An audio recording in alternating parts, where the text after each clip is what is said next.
Salam, salam, outsider. Le débrief commence maintenant. Luis Enrique a parlé ce week-end, Hansi Flick a parlé ce week-end, Mikel Arteta a parlé ce week-end. Moi, ce que j'ai trouvé intéressant ce week-end, et je vais pas vous mentir, c'est que la plupart des coachs qui se sont exprimés, c'est des coachs qui, dès le début de la saison, ils ont posé leurs ambitions.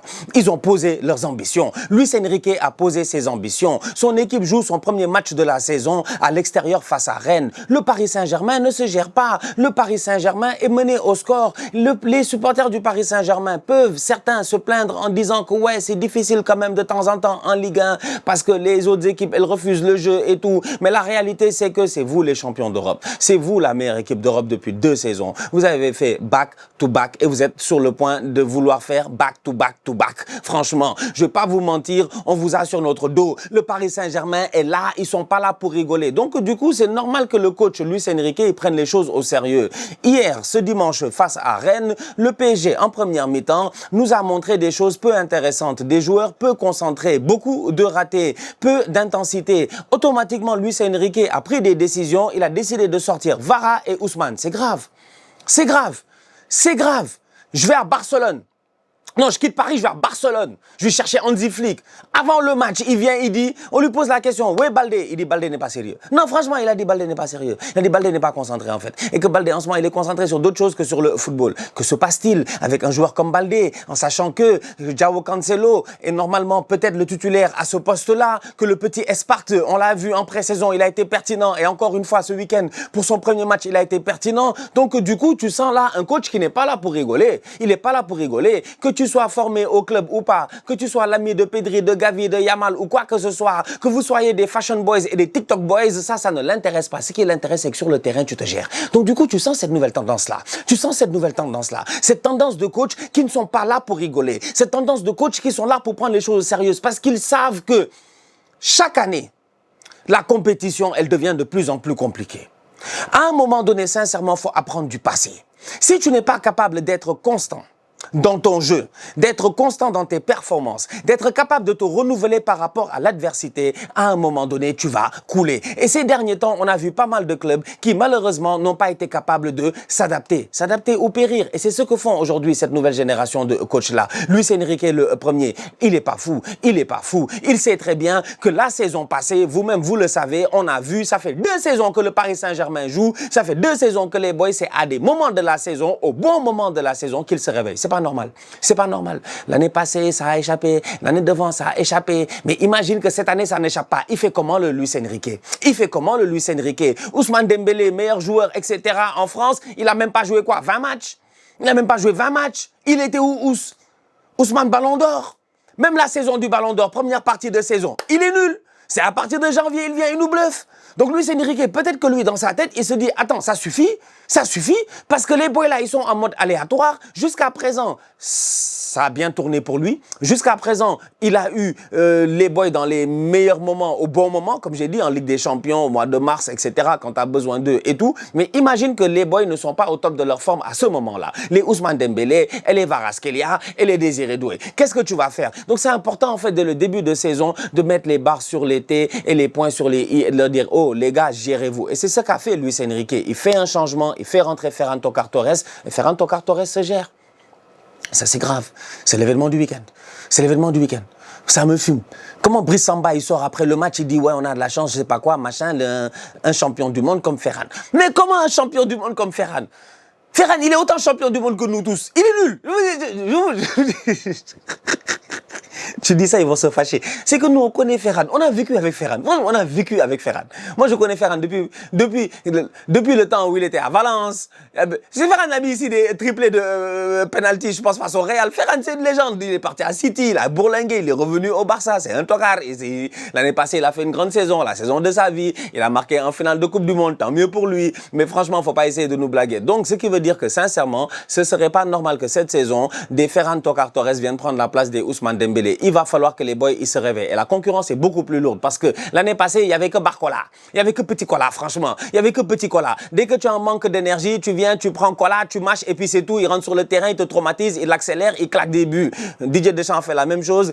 France-Sénégal, Petit Cola rentre en deuxième mi-temps, il nous fatigue, il claque son but. Donc c'est un boy efficace, mais c'est un boy qui en a marre aussi d'être sur le banc. Il a envie de jouer. Au Paris Saint-Germain, la concurrence, elle est rude. Donc du coup, si dès le début de saison, les boys sont pas capables de se gérer, c'est normal que Luis Enrique arrive et dise « C'est le football, c'est comme ça.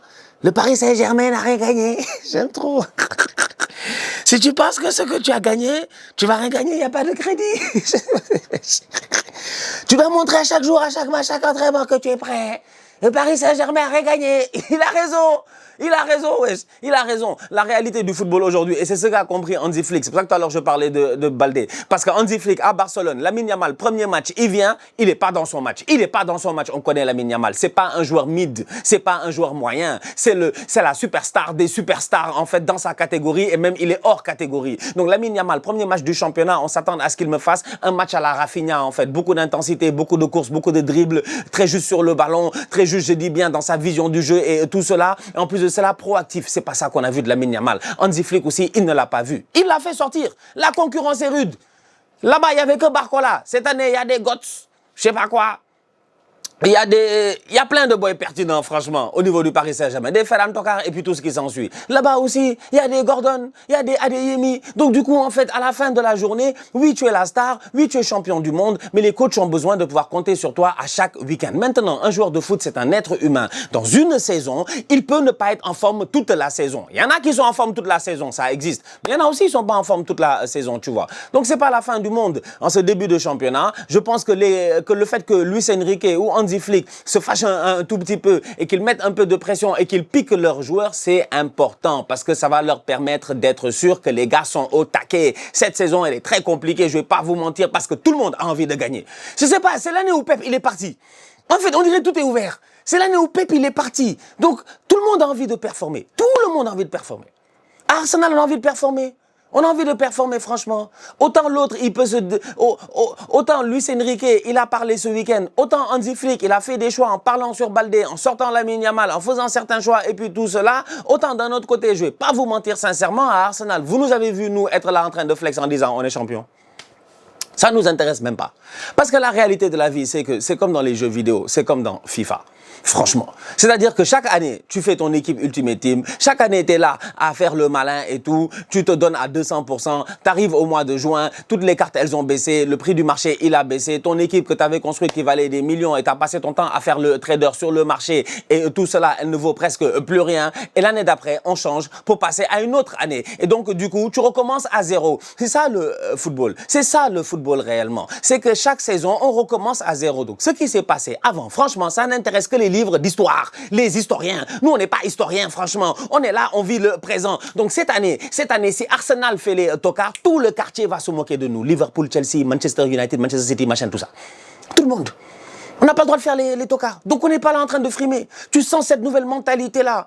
Tu sens cette mentalité-là. Franchement, Martinelli, on l'aime bien. Moi, je l'aime bien, franchement, je l'aime bien. C'est un boy. Il est gentil, il est généreux. C'est un boy du club, tu vois. Il s'est bien donné. Ça fait des années, il est là. Mais à un moment donné, si tu es inefficace dans ce dont on a besoin de toi, on fait des changements, on va chercher de Solis. C'est aussi simple que cela. Le football ne peut pas être un sport de sentiment. À la fin de la journée, certes c'est un sport, les boys ils jouent, c'est un jeu, mais il y a un aspect business. Donc du coup, si tu n'es pas rentable, si tu n'es pas, je dis bien, pertinent, mais tu sors. Tu sors.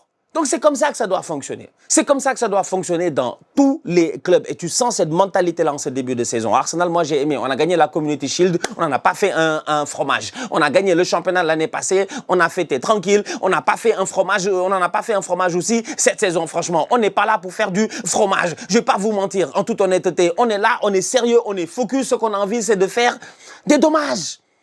On veut faire des dommages, on veut tout casser à Arsenal.